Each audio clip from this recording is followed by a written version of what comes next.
سب سے پہلے میں آپ کے سامنے یہ بات رکھنا چاہتا ہوں کہ ملک کے اندر جو سیاسی افراتفری، جو مہنگائی کا سیلاب اور معیشت کا عدم استحکام ہے، یہ ایک اٹل حقیقت ہے، یہ باتیں چل رہی ہیں، لیکن ان جلتی کے اوپر آگ کا پھینکنا، کیٹلسٹ کا کردار ادا کرنا، معاشرے کو مزید انتشار کا، مزید فتنے کا شکار کرنا، اپنی زبان سے، اپنے عجیب و غریب بیانات سے، یہ بات قطعاً قابل تحسین نہیں ہے۔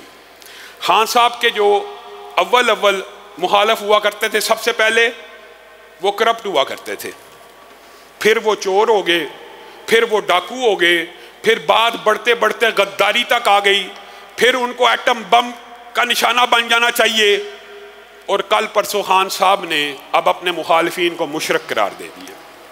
انا للہ و انا الیہ راجعون۔ آپ مولویوں سے یہ شکوہ کرتے ہیں، یہ فتوے دیتے ہیں، اور خان صاحب نے کہا جو مجھے چھوڑ کے کسی مخالف پارٹی میں چلا جائے، یہ بھی شرک کی ایک قسم ہے۔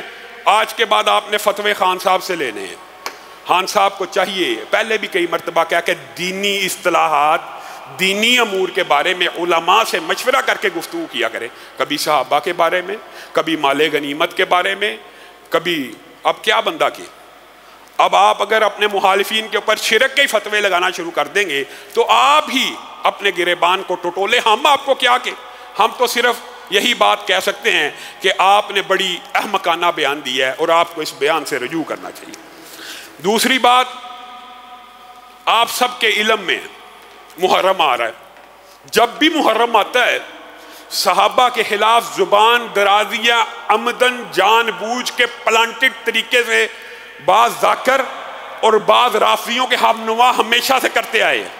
اللہ کے فضل و کرم سے گزشتہ سالوں میں ہم نے دفاع صحابہ کی اور حرمت رسول کی تحریکیں چلائی، کسی حد تک حق تو ادا نہ کیا لیکن کسی حد تک بند باندھنے میں کامیاب ہوئے، اور جن لوگوں نے توہین صحابہ کی ان کے خلاف FIR ہوئی، مقدمے درج ہوئے، اگرچہ ان میں سے اکثر کو سزائیں نہیں ہوئی لیکن گرفتار ہوئے، کم از کم ان کو عوام کی نظروں میں ایک پیغام دیا گیا، میسیج دیا گیا، جو گستاخی کرے گا وہ گرفتار ہو جائے گا، وہ جیل جائے گا، حوالات جائے گا۔ حالات کچھ بہتری کی طرف جاتے ہیں ہمیشہ اس قسم کے واقعات سے، لیکن جب محرم آتا ہے پھر کوئی بدبخت اٹھتا ہے، اور اس مرتبہ رافضیوں نے خود تو توہین نہیں کی لیکن اپنے ایک ہم نوا مرزا جہلمی کو سامنے کیا، اور اس بدبخت نے کہا اگر میں حضرت معاویہ کے دور میں زندہ ہوتا تو میری تلوار حضرت معاویہ کے سر پہ ہوتی، معاذ اللہ، اور کہا اگر میری تلوار کے نیچے اب وہ نہیں آ سکے تو میری زبان سے نہیں بچ سکتے۔ یہ ایسا بدبخت ہے، نہ اس کو سورۃ بقرہ کا پتہ، نہ قرآن کے اسلوب کا پتہ، کہ قرآن صحابہ کے بارے میں ایک جملہ کہنے والے کو اللہ، صحابہ کے بارے میں کوئی کہے گا اللہ اس کو وہی جملہ پلٹا دے گا۔ اس کو یہ نہیں پتا کہ کسی عام مسلمان کو بے ایمان یا کافر کہہ دینے سے، اگر وہ بے ایمان اور کافر نہ ہو تو بندہ خود بے ایمان اور کافر ہو جاتا ہے۔ یہ حدیث آپ سب کو پتہ ہے، سب کو پتہ ہے، کسی کو کافر کو وہ بندہ کافر نہیں تو کفر واپس لوٹ آتا ہے۔ یہ صحابہ کے بارے میں رضی اللہ کہہ کے کہتا رضی اللہ، انداز رضی اللہ کا، اور اس کے بعد تان و تشنیع شروع کر دیتا ہے۔ میرے بھائیو، رضی اللہ کہنے کے بعد جو بندہ تان و تشنیع کرے گویا وہ اللہ کی تقسیم کے اوپر راضی نہیں، کہ اللہ تو ان سے راضی ہے لیکن میں ایسا بدبخت ہوں، میں ان سے راضی نہیں۔ ہم اداروں کو کہنا چاہتے ہیں اس کو پٹا ڈالا جائے، اس کو لگام دی جائے۔ یہ محرم سے پہلے جان بوجھ کے اور مناظرے سے فرار، دعوے کرتا ہے علمی بات کریں، آئیں علمی، وہ کہاں کریں؟ نہ تو مکالمہ کرتا ہے، نہ تو سامنے بیٹھتا ہے، ہر جگہ سے تو مفرور ہے، اور تجھے پہلے بھی کہا تھا اگر نہیں کر سکتا مکالمے کی، اللہ نے تیرے میں صلاحیت نہیں رکھی، اگر تیرا عقیدہ اور ایمان ہے، اگر تو مسلمان ہے تو ہم سے مباہلہ کر لے۔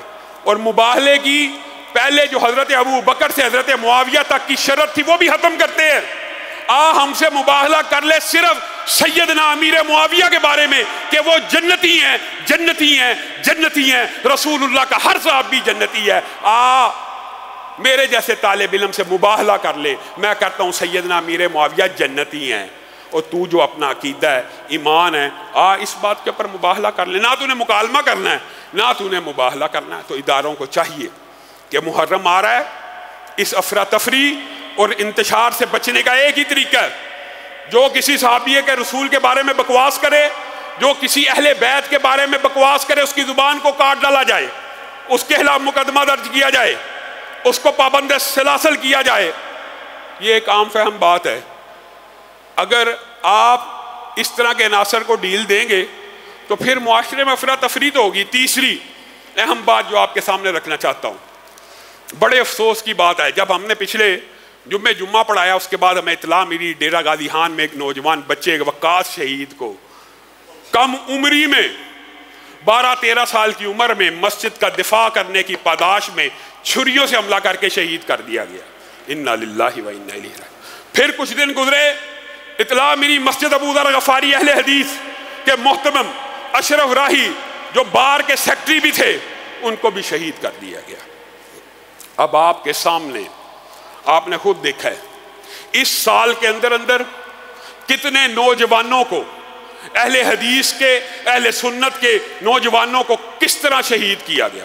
کبھی جڑاں والا واقعہ ہوتا ہے، کبھی الہ آباد واقعہ ہوتا ہے، کبھی کھڈیاں واقعہ ہوتا ہے، کبھی ڈیرہ غازی خان واقعہ ہوتا ہے، کبھی اشرف صاحب کو لاہور کی بادامی باغ کی سڑکوں کے اوپر شہید کر دیا جاتا ہے۔ ہم کب تک لاشیں اٹھاتے رہیں گے؟ ہم کب تک لاشیں اٹھاتے رہیں گے؟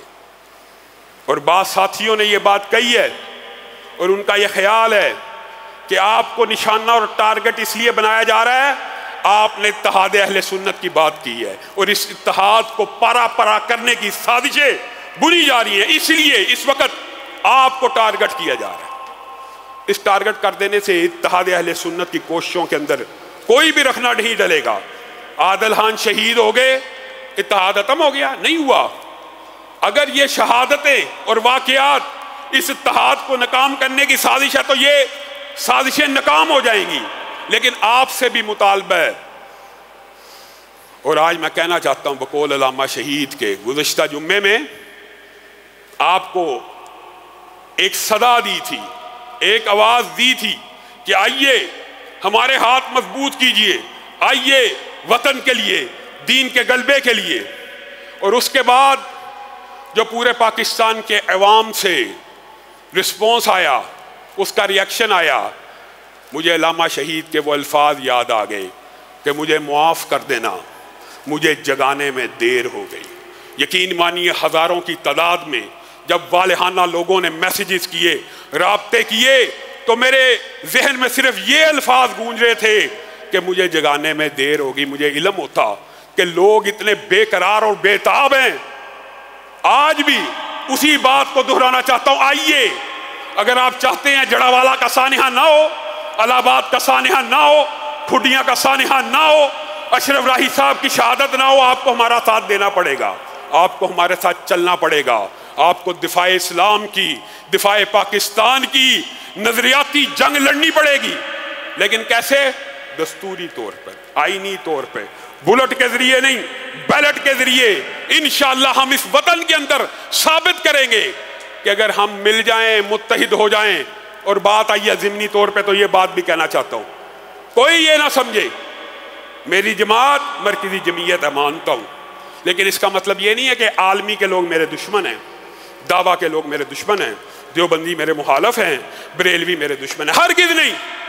یہ سب بھی میرے بھائی ہیں، میرے دل میں بستے ہیں۔ میری دعوت، میری صدا ہر ایک کے لیے ہے، مشن ایک ہے، نظریہ ایک ہے۔ دینی جماعتوں کو ایک دوسرے کا معاون و مددگار ہونا چاہیے، ایک دوسرے کے خلاف تعصب اور ایک دوسرے کی ٹانگیں نہیں کھینچنی چاہیے، ہمیشہ مشترکہ کاز کے اوپر ایک دوسرے کو مضبوط کرنا چاہیے۔ کوئی جماعت نعرہ لے کے اٹھے سود کے خلاف سارے مل جاؤ، اس کا ساتھ دو، کوئی فحاشی کے خلاف مل جاؤ، جتنے مشترکات ہیں دفاع صحابہ کے اوپر، حرمت رسول کے اوپر۔ اور میں آپ کو گارنٹی سے یہ بات کرتا ہوں، صرف آپ جو آج مسجد کی چھت کے نیچے بیٹھے ہوئے ہیں یہ بھی تھوڑے نہیں ہوتے۔ پہلے آپ کو کہا تھا اسلام کی مطلوبہ انقلاب کی جو تعداد ہے آج ہم پاکستان میں اس سے بہت زیادہ ہیں۔ آج آپ جو مسجد کی چھت کے نیچے 1,500 اور 400-500 خواتین، اگر آپ بھی یہ عزم کر لیں نا کہ ہم نے دفاع اسلام و پاکستان کرنا ہے، اس تحریک میں ساتھ دینا ہے، اور میرے بھائیوں تبدیلی آ جائے گی۔ رسول اللہ صلی اللہ علیہ وسلم کے ساتھ بدر میں کتنے تھے؟ 313۔ ڈرے نہیں تھے، ہم ہزاروں ہیں، لاکھوں ہیں، اور لڑتے نہیں ہیں۔ ایک ہفتے کے اندر اندر ہزاروں لوگوں نے اس تحریک میں ساتھ چلنے کا اعلان کیا، جو ہمارے لیے خوشی کی بات ہے۔ لیکن آپ سب جو یہاں پہ موجود ہیں، آپ بھی اس تحریک کا ساتھ دیں۔ سبحان ربک رب العزت عما یصفون وسلام علی المرسلین والحمد للہ رب العالمین۔